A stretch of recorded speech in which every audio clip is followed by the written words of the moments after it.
tire tracking is something very basic, but something very important for every trials rider to learn early on.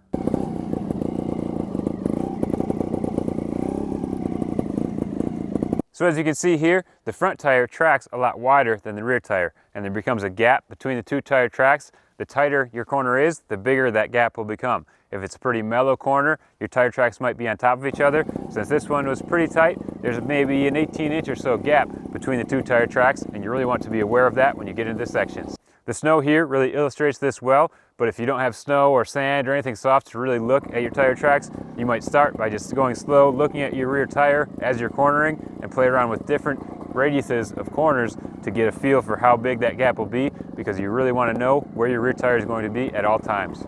Here I have an example of when tire tracking becomes very important. The line is down this little hill here and a left-hand corner. This stick is my right-hand boundary.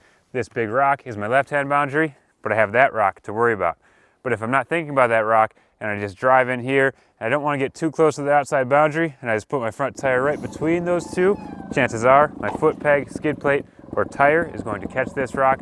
That could knock me off my balance. That could take a point. So instead, I'm going to know where that rock is and know that I need to get my rear tire over to the right to clear the skid plate, clear any chance of hitting that rock. To do that, all I have to do is drive the front tire much further outside, go all the way up to the boundary, use the whole section. That way my rear tire will track far enough away from that rock where I can just make this easy corner and go out with the clean. Now I'm going to make things a little bit more difficult, but show another way that you can use tire tracking to your advantage. The line is in here with a left-hand corner around this ribbon, and if I look at going inside that rock, that's the problem rock. It's big, it's awkward, you don't want to hit it because it's probably going to move. You can't go too far outside because it's all full of snow.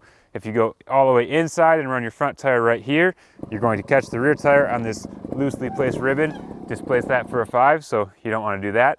The best way to get through this corner is to actually drive the front tire straight out around this rock. As soon as you clear that with the fork leg, then you cut the corner as tight as you can to try to get the rear tire to track inside of that rock. The rear tire might stay on this ridge or it might slide down into that gap, but at least you'll clear the skid plate and clear your foot pegs and clear the ribbon and hopefully stay on the pegs for a clean. Whether you can already hop or you are just learning, you can use tire tracking to make things a little bit easier. Here I have a right-handed turn, and then I'm going to go back over this log, and the turn is completely flat besides this one rock, but I can use that to my advantage.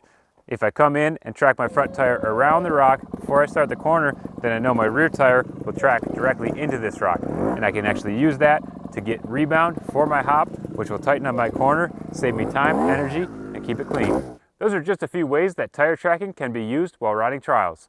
At a certain point, it will become second nature to you. Since you can't look at the front tire, you need to just know where the rear tire is going to be, and once you've put enough hours in, you'll have that feel. But until then, you just need to get out there and ride.